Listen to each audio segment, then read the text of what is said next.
Hello and welcome to the Franchise Tag Preview Show. We are now in week 12. I am joined by Adam as always, and I hope everyone had an amazing Thanksgiving on Thursday. We had a load of football, a load of turkey, and that will kick us off with where we'll start. I think we'll have a quick chat about the games that were on Thursday, and then we'll move on and talk about what's happening tonight. So the first game was the Chicago at Detroit. It was a great game, I reckon, for having on the background while you were eating turkey. Yeah, it was a rough game, very bad. No one was good, literally no one. Yeah, they need to change that tradition of it always being at Detroit. It's not a good tradition to have on. But maybe the theory is that everyone's having dinner, so you know. Yeah. Did they have it as a tradition because Detroit knew that people would watch the games? Yeah, probably. I think there is some theory behind that. Yeah, the next game up they had was the exciting one. We stayed up and watched it. It was the Raiders at Dallas. Yeah, that was a really good game. Just really badly officiated was the only problem. Just really ridiculous. But yeah, really good game.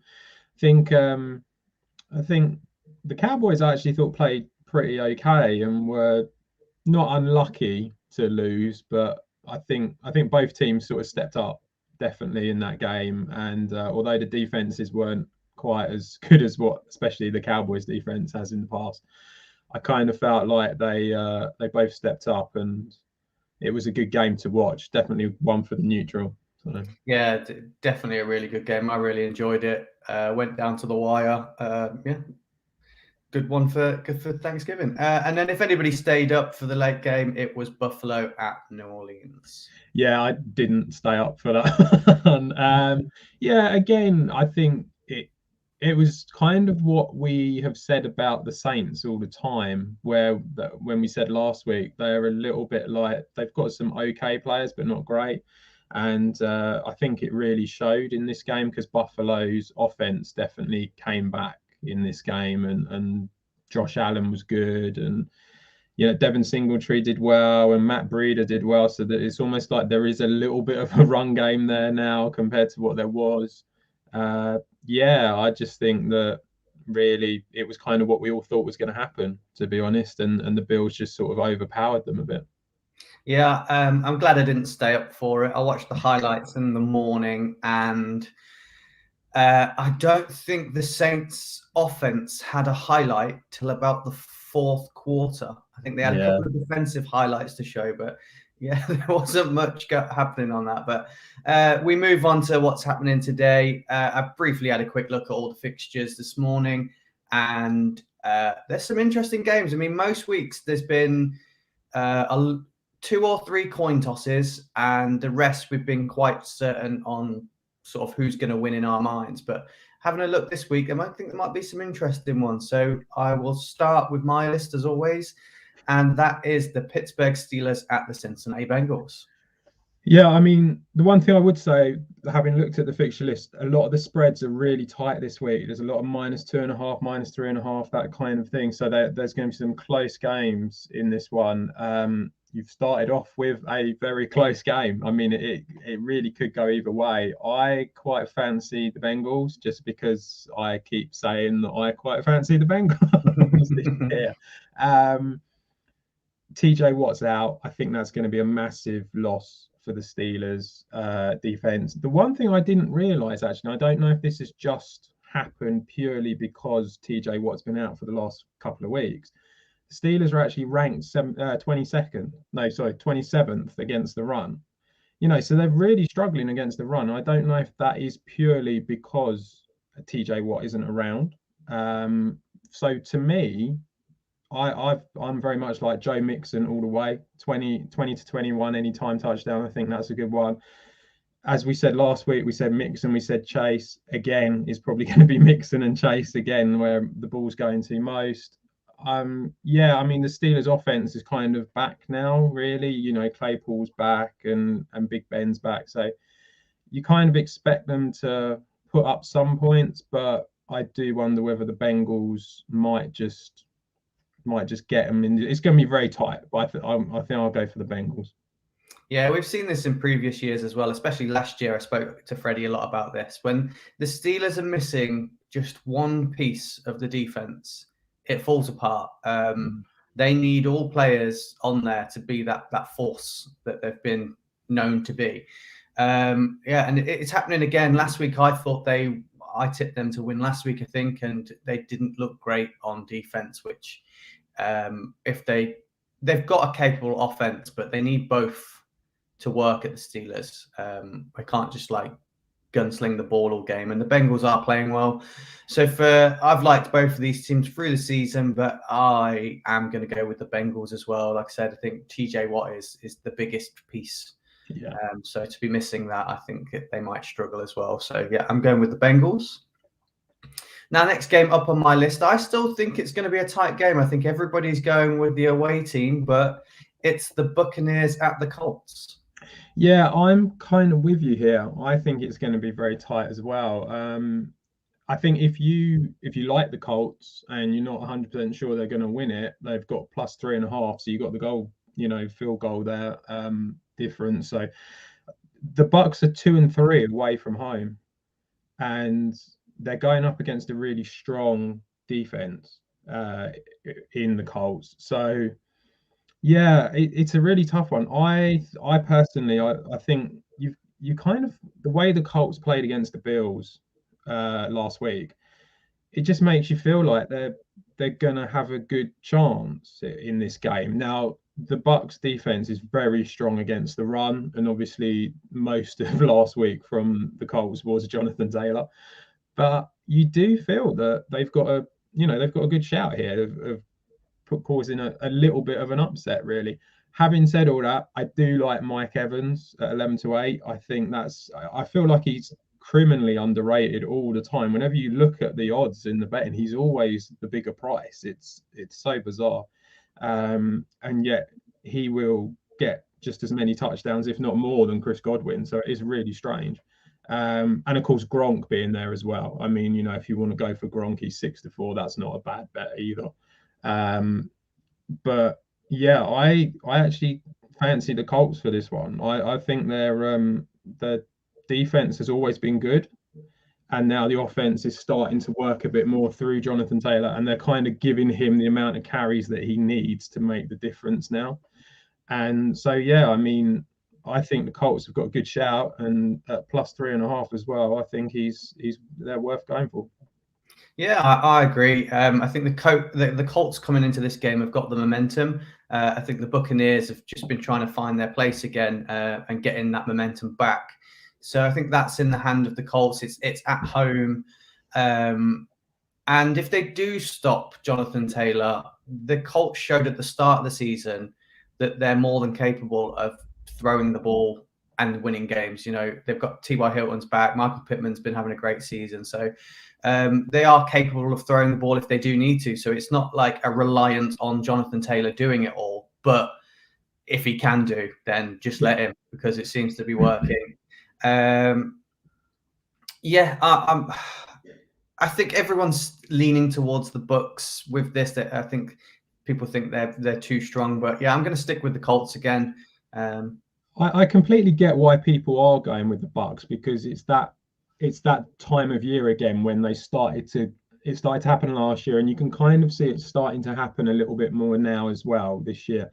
But they have struggled away, and so going up against a strong defense, I think it's going to be really, really difficult. So yeah, the only thing I think they've got on their side is I don't think Tom Brady's lost to the Colts for a long time. So a bit of rivalry there from his Patriot days. The next game up is the Panthers at Miami. Yeah, this was a really difficult one, I found. I mean, I've gone for the Panthers purely because I think Cam Newton and Christian McCaffrey is going to be the difference. And I think it's probably going to be the difference in most games now for them. But it's a really tough one. They're quite closely matched. There's not a lot to go for in this game, I don't think. But yeah, I just feel like the Dolphins defense, although it's picked up over the last couple of weeks, it has only been a couple of weeks, whereas for that Panthers defense has been decent pretty much all season. Like I say, Cam's there now, McCaffrey's fit. I kind of feel like that's probably just about going to be enough to get them over the line. Yeah, two teams that have found a bit of form lately. But yeah, I think the Panthers, their defense has never been in question, whereas Miami's has been questionable this season.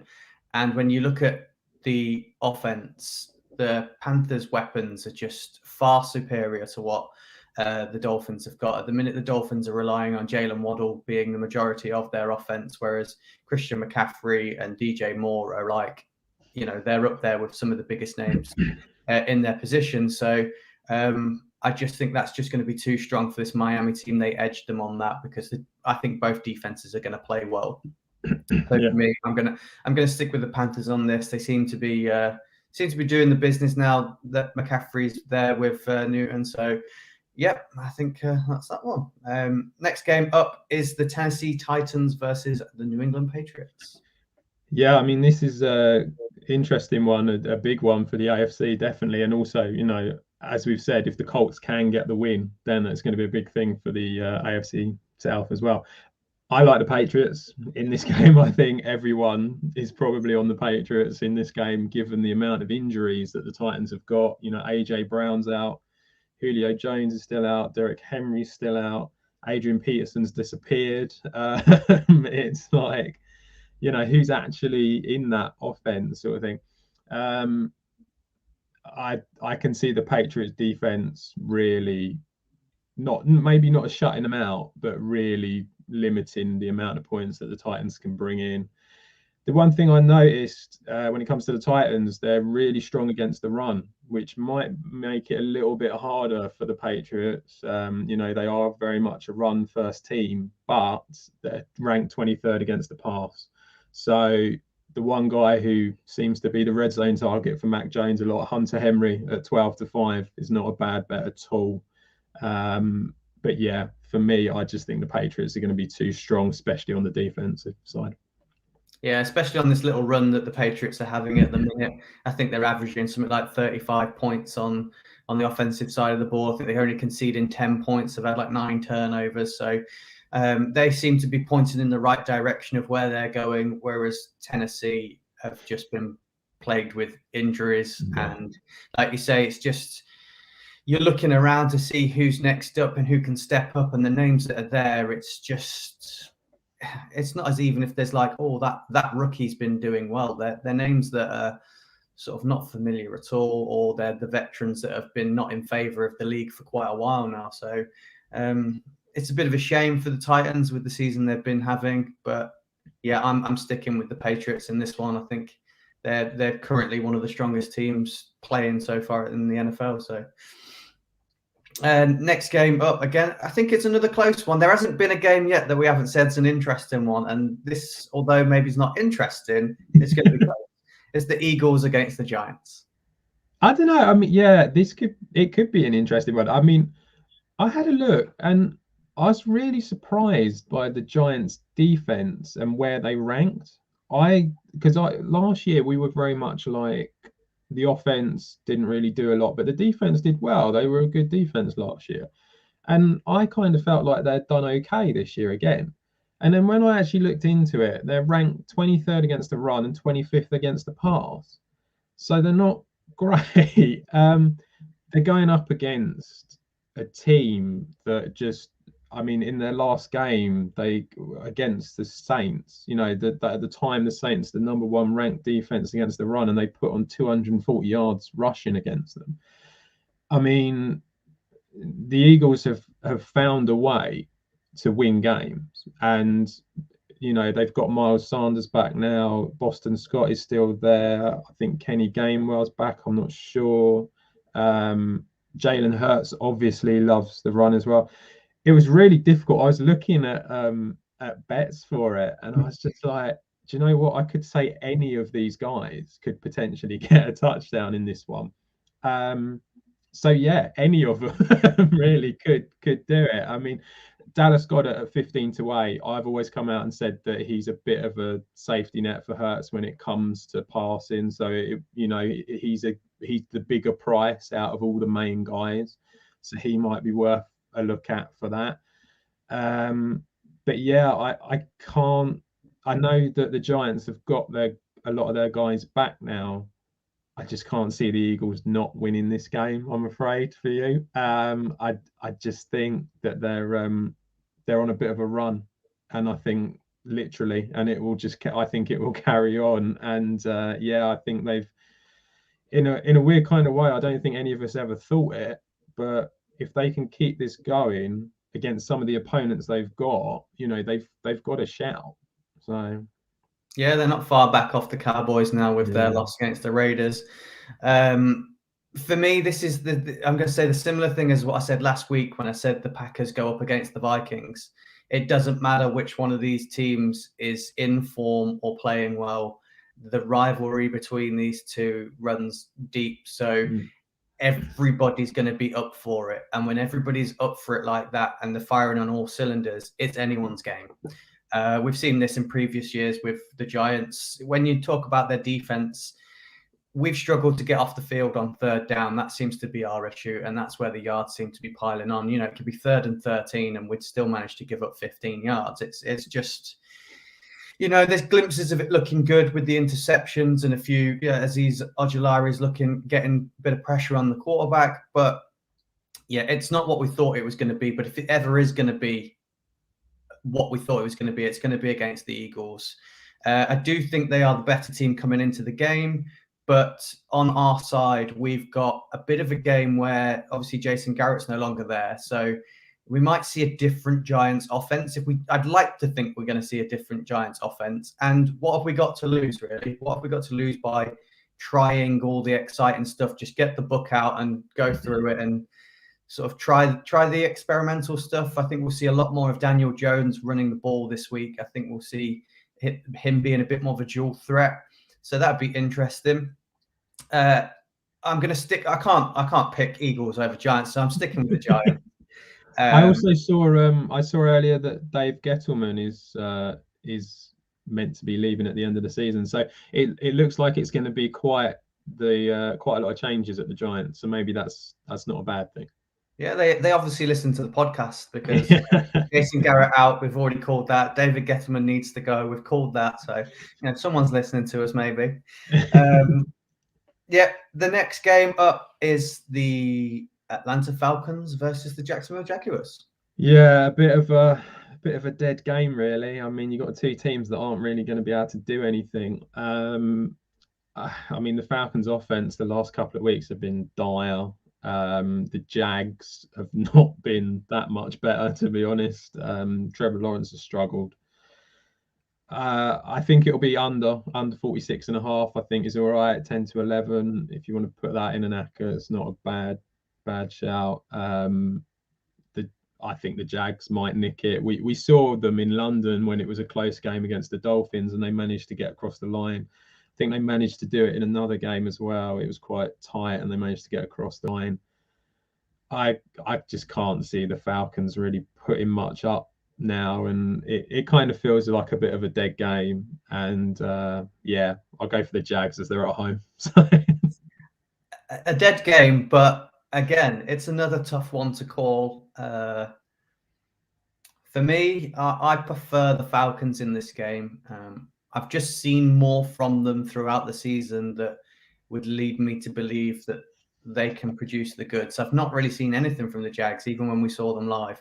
In any single game this season, I've not overly gone like, oh, there's something to build there. At the minute, it's just still finding their feet, and they have got a rookie quarterback, whereas Matt Ryan, sort of a bit more veteran, knows what he's doing. Kyle Pitts needs to get back in form again. We've seen a drop off from him. Do you not think the problem is that ever since Calvin Ridley's gone, Pitts has been marked by whoever the main defender is on that team, and they've just kind of taken him out a bit? Yeah, he had that. The week in London was the first week we saw Calvin Ridley not come over, and he had his breakout game. And then ever since then, they've kind of gone, well, we just need to mark him then. But maybe they need to do some different stuff with him. Maybe use him as a wide receiver or something to replace Calvin Ridley. But he's definitely a talent, and he's definitely proven he can do the job. So It'd be nice to see him come back. This is the game for him to come back because they're, other than the two up front for the Jags, it's quite an inexperienced secondary. So, I'm going to stick with the Falcons for that one. Next up, another game that's very similar to the one we've just said. It's the Jets at the Texans. Yeah, another barnstormer of a game, the Jets against the Texans. Another two teams that have got very little to play for. The only thing I would say when it comes to the Jets and predominantly their defense, they are appalling against the run. Everyone can have a run on them. Rex Burkhead, 9-4 anytime if you want a bit of a. He's been everywhere. Everyone's going on about Rex Burkhead the last couple of days. He's probably the one to go for. And the Texans did show that they do have the ability to step up defensively a little bit when they played the Titans. So I think because of that, I'd go for the Texans. Rex Burkhead looks like a good one. Don't know about David Johnson, but certainly Rex Burkhead. Yeah, and you can, if you don't want to go, -2.5 on the spread, it's only a field goal difference, so it's not too bad. So yeah, Texans for me. Yeah, I think it's Texans for me as well, and that's because game one of the season, the Texans, we were all surprised by of how well Tyrod Taylor did with them and how good they actually looked for what we thought. Then he got injured, and we just saw what we thought the Texans would be. It was his first game back, not last week, the week before, wasn't it? Yeah. And they weren't great.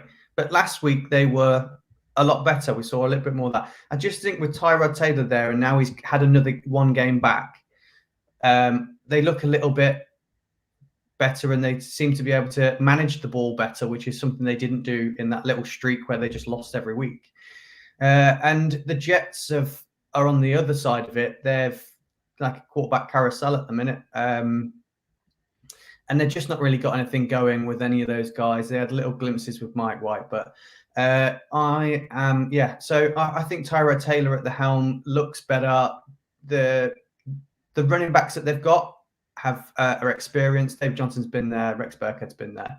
So I think they've got a chance in this one if they're ever going to win another game. So yeah, I'm gonna stick with the Texans for this one as well. Next up is the Chargers at the Broncos. Yeah, I think this could be a really interesting game, the Chargers-Broncos. I think it's going to be very run-heavy, I must say. The Chargers are appalling against the run. They're even worse than the Jets, and they're even worse when they're away as well. So I think the Chargers are awful. Melvin Gordon, I've put as part of the bet that's gone out already at 6-4, I think is a decent price. Javonte Williams, 8-5, again, is another good price. But the Broncos are not great against the run either. So, and Austin Eckler really showed how good he can be last week. So he's not a bad price either at 10-11 because he's going to get a lot of the ball. I really don't. This one's a really tough one. I think they're actually two teams that are quite evenly matched. I'm going to go for the Broncos just because they're at home and because I just feel like that defense is slightly better, even without Von Miller. I think they're just that bit better. So I think they'll probably just about nick it, but it's going to be very tight.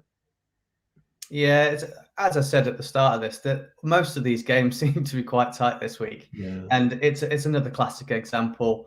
I'm with you on this one. I think the Broncos, they've got the ability with those two running backs.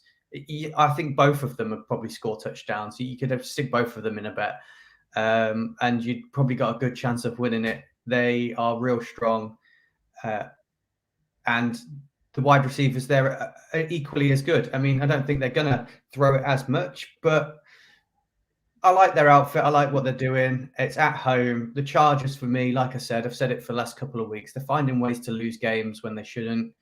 Whereas Broncos are finding games to win that they shouldn't. So for me, that just flips the coin onto the Broncos side. So yeah, I'm going to stick with the Broncos in this one. I think that sets them up with pretty good chance of getting a wild card spot as well. So it's all to play for. Our next one of the late games is a big one. This one's got everyone talking. I think this is probably going to be game of the weekend, and that is the LA Rams against the Green Bay Packers. Yeah, it's not looking great, is it?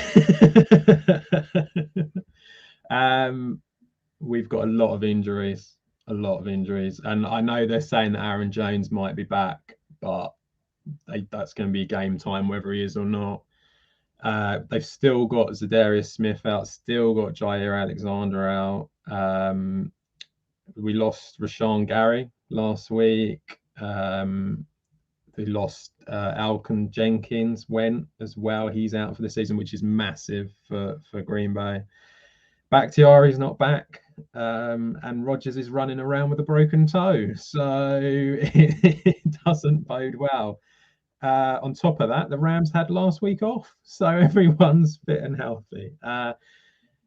Yeah, I'm not exactly the most optimistic Packers fan at the best of times, but I feel like I have to go with them. We have to believe, but it's going to be very, very difficult. And the Rams, they were looking strong before the bye. I know they had a couple of weeks where they were a bit off their game, but I think they're going to have come back and be stronger again. And yeah, it's going to be a tough one, I think. Yeah, I'm hearing a lot of excuses for this game. Coming from the Giants fan. Yeah. Well, if anything, the Packers have been, they've struggled with injuries as well all season, especially at wide receiver. And I haven't heard you 1 week list off the injury report for the Packers and say I'm worried. The reason is that normally against some of these teams that they've played, you kind of feel like they can cope with the injuries. Yeah. Whereas because the Rams are just so stacked, you do feel like that's going to be a bit of a problem this time. No, I agree with you. Do you think there's anything to be had in this game with the fact that it's a California team going to Wisconsin with the weather and things like that? I would agree with that if it wasn't Matthew Stafford. So you've got you've got a quarterback who's used to playing in Detroit, so it's not really a big problem for him. In the same way, if it was like Russell Wilson, it's the same thing kind of. So yeah, it's no, not really. I just don't see it. I think you've got players there that have played in other places like OBJ. He played for the Giants. I mean, it's not exactly warm in New York, is it? So, it's like you've got other players that have played and been around the league for a while now who have played in cold conditions. So I can't imagine it's going to make much of a difference for them. If it was Jared Goff still there, I might agree. Yeah. This is two teams that I've championed all season as well. I really like what the Packers have been doing, but for me, yeah, like you say, on paper as well, the names, the players, how well they've been doing, the Rams, it all looks in the Rams' favor. I think this one is the Rams game to lose, isn't it? Really, I think if the Packers come out and win this one, that they'll definitely think they've beat the odds, won't they? It's not. Yeah, so I'm going to stick with the Rams for it. I think it's going to be a close game still. I wouldn't write the Packers off in any game. We've seen them all year, like I say, with injuries. They've had COVID hit there. They've had all the wide receivers have had troubles at running back, and they've still managed to overcome it and win games that we thought they might struggle in. So I'm not going to write them off, but I do think it's that the Rams win this one. Next game up is the Minnesota Vikings at the San Francisco 49ers. Yeah, I mean, I'm going to go for the 49ers in this one. I think they're looking strong now. I've said before, Jeff Wilson being back there. Elijah Mitchell, I think, is going to be a game time decision, but it looks like he's going to play. I think that's huge for them, having two different running backs that can get the job done. Jimmy G's looked a little bit better. Not amazing, but he has looked a little bit better. And they've got all their players back now, and they're looking stronger, and they're going on a bit of a run. Deebo Samuel, 11-10 anytime touchdown. He seems to just score every week now. He just, he seems to be able to do it. And yeah, I mean, George Kittle as well being back there is a massive thing for them to just move the chains all the time. The Vikings look good. at times. They do. The offense looks decent, and they showed against the Packers that they got the players to hurt teams, but that defense just finds a way of giving up points all the time. And against a very, very strong 49ers defense, I think they're going to struggle in this one. Yeah, I think they're two very evenly matched teams. I think in terms of where they've been at this season. I think the Minnesota Vikings will carry some momentum into the game after beating the Packers. I think they'll be on a bit of a high from that. But as you said, the San Francisco 49ers at the minute are playing really well. And Deebo Samuel's just something else. He's either catching 75-yard receptions or having games where he runs for 89 yards as the running back. They're using him every little formation possible. And I think when that's a factor and you have to think about marketing, Brandon Ayuk then becomes very open, which we saw last week. And we talk about the 49ers being a run-first team and running and all that, but the pieces that they've got now, they've developed. This is what I was saying with the Giants. The 49ers have got an exciting offense, and they move pieces around and they use them in different places, and it creates space for other people. It's something we could do with the players that we've got, and we just don't. So fingers crossed we see a bit more of this. Hopefully we see Kadarius Toney running around and all of that. But yeah, for me, I think they've got a lot of tricks up their sleeve, whereas the Vikings are very much just basic football and try and do it well. So although they've got some great players, I'm going to stick with the 49ers at home in this one as well. So yeah, I'm going to stick with that. Next up is the late game. If anybody stays up for it, I might stay up for it because I'm interested in this one. It seems like it's going to be a good game, and that is the Cleveland Browns at the Baltimore Ravens. Yeah, I think it could be quite a tight game, these two. Again, it's there's not a lot between them, although the Browns have struggled offensively over the last few weeks. I do feel there's not a great deal between them. Lamar Jackson's back, isn't he? So yes, yeah, so he's back. So that, I think that will probably be enough for the Ravens in order to get the win. The one thing when I was looking at it, I didn't realize when it with the Ravens, they're actually ranked 31st against the pass. So I didn't realize they were that poor against it. I don't know if they just kind of put all their eggs in one basket and just try and stop the run all the time, but they do struggle with the pass. And I do feel the one bet that I did see was Austin Hooper over 2.5 receptions at 6-5. I think that's definitely one that's worth looking at, because I do feel like the Browns are going to have to do slightly more than just run all the time. It's like they're going to have to do it, and Austin Hooper does seem to be a bit of a safety net for Baker sometimes, but especially now that OBJ is not there. It does seem to be him or Landry. So I think that Hooper at over 2.5 receptions is a good bet. But I do feel that just Lamar Jackson being there is going to be that sort of the star factor that's going to make the difference and mean that the Ravens will probably take it. But it will be quite tight, like all of these games, to be honest. Yeah, I think the Ravens have had real trouble at secondary for injuries, haven't they? They lost Marcus Peters for the season, didn't they? And I think Marlon Humphreys had time out as well. So to lose those two names in the secondary is quite difficult. But yeah, for me, I think the Ravens have looked more consistent than the Browns. The Browns, everyone was hoping for a lot more from them with the roster that they've got. I think Lamar Jackson is better than Baker Mayfield. I think he brings more to the table now that he's developed a lot more in the passing game.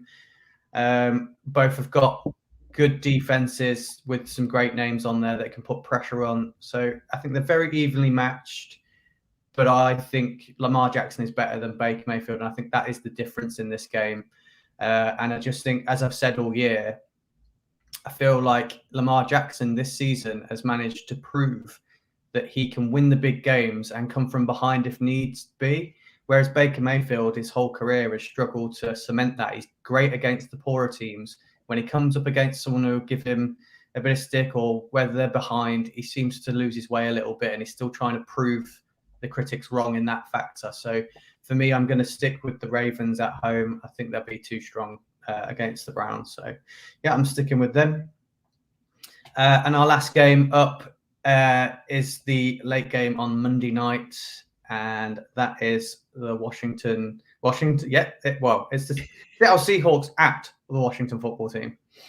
Yeah, it's not exactly the most exciting one for a Monday night game, but I did have a look. Washington struggle against the pass. I think DK Metcalf in this one, I could see him doing well. I do think that when it comes to games like this, I think the Seahawks probably just about have enough in order to get over the line here, because that Washington defense, it looked better against the Bucs, it did, but it still kind of struggles a little bit, and obviously with Chase Young not there is a massive loss for them. Yeah, I like the Seahawks purely because of Russell Wilson, DK Metcalf, and Tyler Lockett. To be honest, it's like you've got three guys there that, two wide receivers that could be a wide receiver one in a lot of teams, and a quarterback who could be a franchise quarterback for pretty much any team. So yeah, I mean, I think because of that, I'm going to go for the Seahawks, but I don't think it's going to be a particularly exciting one, I must say. Yeah, I'm not optimistic about this one being overly exciting either. I think the Seahawks are now finally starting to get a bit healthier across the board. And I think when they are fully healthy, they're challenging for the playoffs. Whereas I think Washington, again, it's just all defense, and that's not really enough when you play in the Seahawks. So for me, I'm going to stick with them. Russell Wilson looks like he's a lot fitter now, so seems to be throwing the ball a bit better. So yeah, I'm just not seeing much from the Washington football team for me to really commit to them against anyone. Really, I think they will do well in games, but I can't pick them based on what I've seen from them. Whereas the Seahawks, I think they have the ability to win any game on their day. So I'm going to stick with the Seahawks in this one as well. That concludes our Week 12 fixtures. Adam, have you got a big bet for us, for all those people out there? So I put out a video earlier, Joe Mixon, Melvin Gordon, and the Austin Hooper bet. It comes out just under 10-1 as a treble. As I keep saying to everyone, back the singles and the doubles, because then you'll make profit, sort of thing. So yeah, I like that. But if you do want to go for something a bit bigger, I don't actually know the exact odds for like a treble, but something like along the, I said Hunter Henry, I think is a decent bet at 12-5. I think you could have him. I think you could have Mike Evans 11-8. I think that's a decent one, and Dallas Goedert as well at 15-8. I think all three of them together would be a pretty big price. Yeah, I think that's it. I mean, the main one is obviously the one I put out, but yeah, there's a few out there. There's a few anytime touchdown scorers that actually this week, the last couple of weeks, it's been a bit not quite as much around. It's been shorter odds, but there are actually a few. Rex Burkhead as well at 9-4. Because the Jets suck.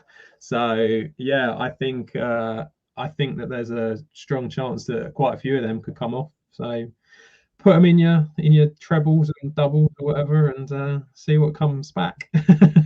I genuinely really like the sound of that last treble that you just gave. There's a strong possibility I might put some money on that one. What, Henry Evans and Goddard? Yeah, the odds on that sound a lot more appealing to me. I like the big bets, so I might risk that one. That sounds like definitely one for me to get on. Yeah. Well, that's all we've got time for, guys. I wish you all the best with your teams this week. Hopefully, there's a lot of tight games. I think it's going to be a really interesting week. Red Zone, I think it's going to be a good one to watch. Definitely have on in the background. The main show is already out. Go and watch that. That was a really good one. We did something slightly different this week. We went through some of the teams that are under 500 and the head coaches. Unfortunately, we missed out on doing a fantasy show this week, but we will be back next week, as we will be back with the main show too. Hopefully with our host, Freddie. Hopefully he'll be joining us again. Hopefully he's had fun in Scotland. If it's not been too windy for him. But till then, thank you for joining, and see you next week.